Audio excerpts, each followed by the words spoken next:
नमस्कार दोस्तों, spirituality bye सुमन channel पर आप सभी का स्वागत है। आज हम बात करेंगे अक्षय नवमी या आंवला नवमी के बारे में। अक्षय नवमी कब है, अक्षय नवमी व्रत का क्या महत्व है, इसकी पूजा विधि, शुभ मुहूर्त, अर्थ, लाभ आदि के बारे में। प्रत्येक वर्ष कार्तिक माह के शुक्ल पक्ष की नवमी तिथि को अक्षय नवमी का पर्व मनाया जाता है। यह हमेशा देवउठनी एकादशी के 2 दिन पहले पड़ता है। इस दिन आंवला के पेड़ की पूजा की जाती है। अक्षय नवमी के दिन मथुरा वृंदावन की परिक्रमा करना बहुत ही शुभ माना जाता है। देश के कोने कोने से भक्त इस दिन मथुरा वृंदावन की परिक्रमा करने जाते हैं और लाभ भी पाते हैं। अक्षय नवमी कब है? इस वर्ष अक्षय नवमी 21 नवंबर 2023 मंगलवार को मनाई जाएगी। नवमी तिथि 20 नवंबर की रात 3:16 से ही प्रारंभ हो जाएगी। नवमी तिथि का समापन होगा 21 नवंबर की रात 1:09 पर। अक्षय नवमी का पूर्वाह्न शुभ मुहूर्त है 6:19 से दोपहर 11:44 तक। अक्षय नवमी का शुभ मुहूर्त की कुल अवधि है 5 घंटे 25 मिनट की। अक्षय नवमी दिवाली के कुछ दिनों बाद ही मनाया जाने वाला एक विशेष त्यौहार है। इस दिन पूजा, अनुष्ठान, दान आदि धार्मिक कार्य करने से अक्षय पुण्य अर्थात कभी खत्म न होने वाले पुण्य की प्राप्ति होती है। अक्षय नवमी इसलिए भी कहा जाता है क्योंकि इस दिन बहुत सारे दान पुण्य किए जाते हैं और उनका फल भी दुगुना होकर मिलता है। अक्षय नवमी को आंवला नवमी के नाम से भी जाना जाता है। इस दिन आंवला के पेड़ में भगवान विष्णु वास करते हैं, इसलिए आंवले के पेड़ की पूजा की जाती है। अक्षय नवमी के दिन ही भगवान विष्णु ने कुष्मांड नाम दैत्य का वध किया था, इसलिए इसे कुष्मांडा नवमी भी कहा जाता है। मान्यता है कि सतयुग की शुरुआत अक्षय नवमी के दिन से ही हुई थी, इसलिए इसे सत्य युगादि के नाम से भी जाना जाता है। अक्षय नवमी के दिन आंवले के पेड़ की पूजा करने और इसके फल का सेवन करने से आरोग्यता आती है, एक भी रोग पास नहीं फटकता है। इस दिन संपूर्ण विधि विधान के साथ माता लक्ष्मी की पूजा करनी चाहिए। ऐसा करने से धन की कभी कमी नहीं होती। इस दिन भगवान विष्णु की पूजा करने से घर परिवार में समृद्धि होती है, यश और सम्मान बढ़ता है। यदि दिवाली या धनतेरस के दिन कोई अनमोल वस्तु खरीदने से चूक गए तो अक्षय नवमी के दिन भी खरीद सकते हैं। खरीदारी के लिए भी ये दिन शुभ माना जाता है। संतानहीन दंपति इस दिन व्रत रखते हैं तो उन्हें संतान की प्राप्ति होती है। इस दिन धर्म कार्य करने से मनुष्य के सभी पाप खत्म हो जाते हैं। हिंदू कैलेंडर के अनुसार कार्तिक मास के शुक्ल पक्ष की नवमी को अक्षय नवमी, आंवला नवमी मनाई जाएगी।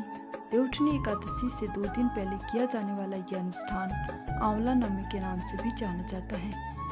अक्षय नवमी के दिन ही सतयुग की शुरुआत हुई थी, इसलिए अक्षय नवमी के दिन ही सतयुगादि की भी कहा जाता है। ये तिथि सभी प्रकार की दान पुण्य से संबंधित गतिविधियों के लिए बहुत ही महत्वपूर्ण है। अक्षय का अर्थ है जो कभी खत्म या कम ना हो, इसलिए अक्षय नवमी के दिन कोई भी धार्मिक और भक्ति भाव से किया गया कार्य करने का फल हमेशा प्रचुर मात्रा में प्राप्त होता है। आंवला नवमी के व्रत के प्रभाव से व्यक्ति को इस जन्म के साथ ही अगले जन्म में भी पुण्य फल मिलता है। मान्यता है कि अक्षय तृतीया को त्रेता युग का आरंभ दिवस भी माना जाता है, इसलिए अक्षय नवमी की महत्ता वैशाख माह की अक्षय तृतीया के समान ही है।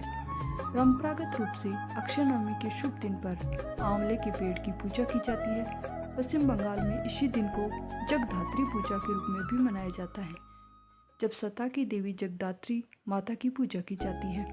अक्षय नवमी की पावन तिथि पर मथुरा वृंदावन की परिक्रमा करना अत्यंत महत्वपूर्ण होता है। सतयुगादि की शुभ तिथि पर कभी कम न होने वाले पुण्य को अर्जित करने के लिए हजारों भक्त मथुरा वृंदावन की परिक्रमा करते हैं। इस दिन आंवला वृक्ष का पूजन संपूर्ण भक्ति के साथ करना चाहिए। पुराणों में कहा गया कि आपने जिस इच्छा के साथ ये पूजन किया हो वह इच्छा अवश्य पूर्ण होती है, इसलिए इस नवमी को इच्छा नवमी भी कहा जाता है। अक्षय नवमी के दिन आंवले के वृक्ष के नीचे भोजन बनाकर खाना चाहिए। यदि किसी कारण से आप ऐसा करने में असमर्थ हों तो घर में भोजन बनाकर और आंवले के वृक्ष की पूजा करने के बाद भोजन करना चाहिए। इस दिन दान भी करना महत्वपूर्ण होता है। आप किसी भी व्यक्ति को अपनी आर्थिक स्थिति के अनुसार यथासंभव दान कर सकते हैं। अक्षय नवमी पर आंवला के वृक्ष का पूजन किया जाता है। इस दिन घर में भगवान विष्णु की पूजा करने का भी विधान है। इस वर्ष अक्षय नवमी 21 नवंबर मंगलवार को मनाई जाएगी। नवमी तिथि 20 नवंबर की रात को शुरू हो जाएगी, जबकि इसका समापन 21 नवंबर की रात को होगा। अक्षय नवमी का शुभ मुहूर्त होगा 6:19 से दोपहर 11:44 तक। ये कुल तिथि 5 घंटे 25 मिनट तक रहेगी। इस दिन आंवले के पेड़ की पूजा की जाती है। आंवले के पेड़ के नीचे ही भोजन पकाया जाता है, लेकिन यदि आपके आसपास आंवला वृक्ष उपलब्ध न हो तो आप किसी गमले में उगे हुए आंवले के पौधे की भी पूजा कर सकते हैं। ये भी उपलब्ध न हो तो घर में चौकी लगाकर भगवान विष्णु की पूजा करें। इस पूजा में आंवले को अवश्य शामिल करें। सबसे पहले सुबह जल्दी उठकर स्नान करें। इसके बाद साफ वस्त्र पहने शुद्ध जल से भगवान सूर्य नारायण को अर्घ देते हुए इस दिन व्रत और पूजन का संकल्प लें। इसके बाद पूजा की तैयारी करें और शुभ मुहूर्त में पूजा शुरू करें। पूजा स्थल को साफ करके या आटे या चावल की मदद से एक स्वास्तिक बनाएं। ईशान कोण या पूर्व दिशा में चौकी की स्थापना करें। जिस स्थान पर आप चौकी की स्थापना करेंगे उसके दाएं तरफ एक घी का दीपक जलाएं। आप चौकी को स्थापित करके इस पर एक साफ लाल वस्त्र बिछाएं। इसे गंगा जल से शुद्ध करें। अब भगवान के आसन के स्वरूप में चौकी पर कुछ अक्षत डालें। इस चौके पर भगवान विष्णु की माता लक्ष्मी के साथ वाली एक तस्वीर या प्रतिमा स्थापित करें। चौकी पर ही दाईं तरफ गणेश जी को स्थापित करें। अब जलपात्र से 3 बार आचमन विधि करें। चौथी बार बाएं हाथ से दाएं हाथ में जल लेकर हाथ साफ करें।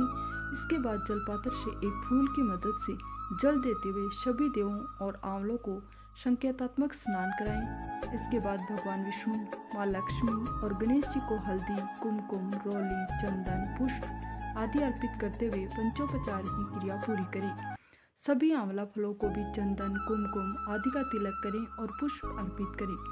चौकी पर तीनों देवों को कलावा रूपी वस्त्र अर्पित करें। धूप अगरबत्ती जलाएं और इच्छानुसार मिट्टी के दीपक प्रज्वलित करें। इसके बाद भोग के लिए मिठाई और फल रखें। भगवान लक्ष्मी नारायण की आरती करें और सभी में प्रसाद वितरित करें। आंवले के पौधे को जल अर्पित करें। इसके बाद हल्दी, कुमकुम, चंदन आदि से तिलक करें। वृक्ष को पुष्प अर्पित करें। अब आंवला वृक्ष को अपनी परंपरा के अनुसार मोली बांधें और भोग अर्पित करें। आंवला वृक्ष की 3 बार, 9 बार या 108 बार परिक्रमा पूरी करें। इसके बाद भगवान विष्णु और आंवला वृक्ष को नमन करते हुए उनसे अपने सभी पापों की क्षमा याचना करते हुए अक्षय पुण्य की प्राप्ति का आशीर्वाद मांगे। अगले दिन पूजा में रखे आंवला को दान कर दें। अक्षय नवमी पर इस विधि से पूजा करने से हमारे घर में सुख शांति का वास होगा। हम आशा करते हैं कि आपकी ये अक्षय नवमी की ये पूजा सफल हो और आप पर ईश्वर की कृपा सदैव बनी रहे। जय श्री विष्णु हरि की।